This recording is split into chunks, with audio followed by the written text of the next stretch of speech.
Hey everybody, welcome back to Mr. Snyder's Art Room. I have a brand new project for you today. This one is a lot of fun. It revolves around the use of patterns, and it's got a kind of a funny name. It deals with something that I don't know a whole lot about, and the name of the project is called A Bad Hair Day. All right, so to complete this project, you're going to need a couple things. As always, we like to start with pencil, and then I'm going to use, as always, a Sharpie. All right, and so you don't have to have a Sharpie. You can use a marker, colored pencils. It's really up to you. As you can tell, mine is not colored. I just went with the black and white look. I like the look of the high contrast. But if you want to color yours, then obviously you can use whatever you want to use for the coloring. All right, so I'm going to let you grab your supplies. I've got my Norman Rockwell coffee mug here today. And when you're ready, we'll get started. All right, let's do it. All right, so we're going to start by drawing the head for our bad hair day. And I like to break things down so that they're very simple shapes to begin with. And for us, our head shape is going to be the letter U. All right, so I'm going to get started right here and in the center of my paper. Again, I want to make sure I have enough room at the top for the hair, so I don't want to start my head too high, but I'm going to go ahead and make a U shape near the center of my paper. All right, and then from there, I'm going to add below the top of the U. We want to leave this open. This is where the hair is going to go. I want to add some eyes. Now it's completely up to you how you want to draw your eyes. I know for some of you that like to draw faces, you have a certain way that you like to do it. All right, I'm going to just draw in some very simple eyes here. All right, I'm going to draw in some eyebrows, and I'm going to leave them kind of thick so I can add some pattern into those later. All right, I drew my nose in earlier, very simple line for my nose. Now my mouth, I don't want to draw a smile. This is a bad hair day. This person is not having a great day, so they shouldn't be smiling. So I'm going to draw in a mouth where they're kind of like just having a really rough day. Like, oh, are you kidding me? All right. Next, I'm going to draw in the neck. I'm going to bring two lines coming in towards the center of the chin a little bit, just like this. I don't want them to be out near the edges of the jawline. It's going to look like the neck is just way too thick. I'm going to make a curved line here for the top of the shirt. I'm then going to make shoulders with a curved line that go down towards the bottom corners of the paper. I'm going to do another line which goes below the neckline here, and that's going to be the collar of the shirt. Now, if you want to draw a design in your shirt, by all means, you can do that. I didn't do a design in this shirt, but you can see I put in a very simple line design in this one. It's completely up to you.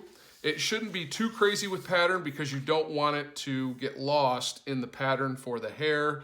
You don't want it to be fighting for your attention. So obviously the focal point of this project is the patterned hair, not the shirt.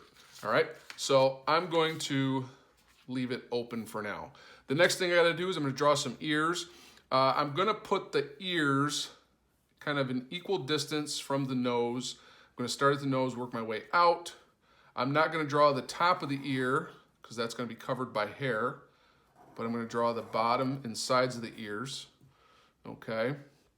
And I'm gonna draw, just some simple lines here for the inner parts of the ear. And now from here, I'm gonna go ahead and draw the lines for the hair. All right, now the lines for the hair, I'm gonna use this one where I haven't done the patterning yet. You can see that I have quite a few lines that start above the ears, okay? So I have 1, 2, 3, 4, 5, 6, 7, 8 going above the ears and then a couple going below. I think if you draw anywhere between 6 to 8 lines above the ears going around the top of the head, you're gonna be in good shape. I'm gonna start here by drawing a line which kind of cuts off the top of the ear. There's 1 and there's 2. Now these lines, they can be wavy, they can be straight, they can be loopy. It's completely up to you how you want to do it. I'm going to draw another one that's going to have a loop and go this way towards the corner of the paper. I'm going to draw another one here that's going to kind of curve that way. The one thing I'll tell you about the lines is you don't want your loops to be super tight because you want to be able to fill them in with pattern. All right, now what I'm going to do here is I'm going to draw across the top of the head, not all the way. I want to leave some space between the eyebrow and the top of the head so I have some forehead. I'm going to draw a line that goes like this. It's okay to cross lines. You can see that I just crossed this line. I wouldn't cross it too many times though. Again, if your spaces get really, really tiny, it's going to be hard for you to put patterns in. I'm going to put another one in here like this. I'm going to loop it and bring it back this way. I'm going to put one more right in the center, going up like that. I'm going to put one over here. And I'll put one over here. All right, that gives me 1, 2, 3, 4, 5, 6, 7, 8. That's 9 lines, so that's fine. It's okay to have over that 8. The 6 to 8 lines is just an approximate. I'm now going to add some lines below. Maybe I'll put one over here, and I'm going to stop that line here, and I'm going to stop that line here. I'm not going to go all the way to the shoulders. I'm going to cap that line off to go here, that one to go here, connect this one up this way, connect this one up this way. That way it looks like hair. This person has shorter hair here, this whole section, and this is going to be open space here. Now, my last line or last couple lines that I have to do are going to close off the forehead to the hair.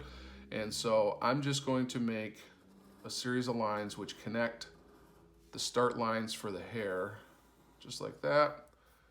And there is the basic setup for the outline of the patterns for my bad hair day. So now we're ready to have some fun here and start filling in these sections with patterns. All right, now the lines have created all of these different sections within the hair. For instance, this is a section here, this is a section, this little loop here is a section, and so on. And so I've got all of these different sections. I want to fill in each section with its own pattern. Now you can repeat patterns, or you could have a different pattern for every single section. And if you look here on this example, I tried to find as many different, or come up with as many different patterns as possible. Now, a pattern is a design that repeats itself. And so in this case, you could have patterns that repeat in shapes, okay? Like you have these different shapes here, in lines, and in color. All right, so I have lines, shapes, and colors all repeating to create these patterns. All right, now I'm gonna get started here with a pattern in this section, and I'm going to start with just a very simple pattern which kind of follows the contour or the outline of my person's jaw here. Your patterns can be very thin, they can be thick. Like I said, you can use colored markers if you want, or you can do Sharpie and then color them in after. It's completely up to you. But the key for this pattern is that it should repeat the entire time within that section. All right, so that one's done there. Over here, let's try a different pattern. I'm going to do a curved line.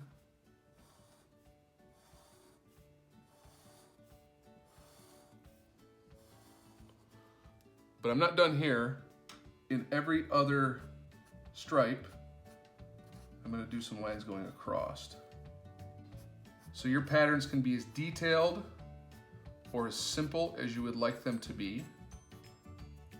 Variety is going to add visual interest to this project. If I do all my sections the exact same pattern, it's going to get kind of boring, and one pattern is going to get kind of lost into the next. So by adding variety, it keeps the person looking at my project interested. All right, so you can see the difference between one that's a little more simplistic and one that's a little more detailed. And again, it's completely up to you how you want to do these patterns. Now, my 7th graders have experience drawing Zentangles. So if you have some experience with Zentangles, by all means, you could add your own Zentangle designs in here, which could be simply amazing. If you don't know what a Zentangle is, in the description for this video, I will post a link to information about Zentangles, and so you can check those out. It might be good to check those out before you start doing the patterns in the hair. And then you can make the decision whether you want to do Zentangles or some more simplistic patterns like what I'm doing here.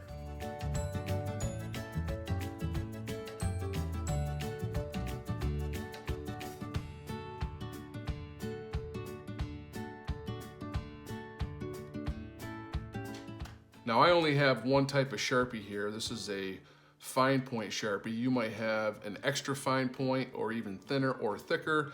Don't be afraid to use various thicknesses of permanent markers. Again, that adds variety, and we talked earlier about how important variety is.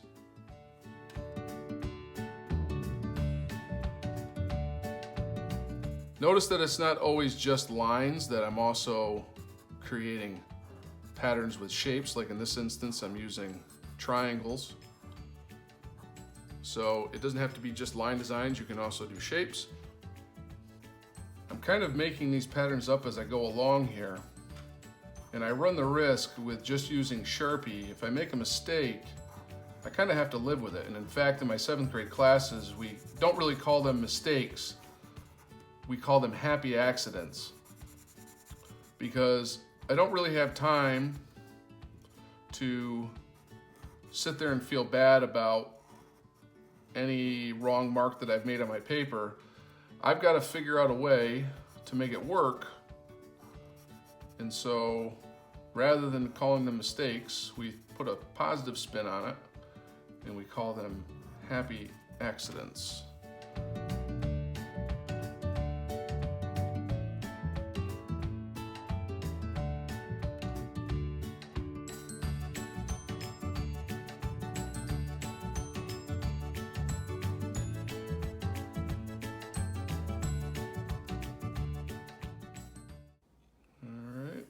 Connect this down here, put my name on it,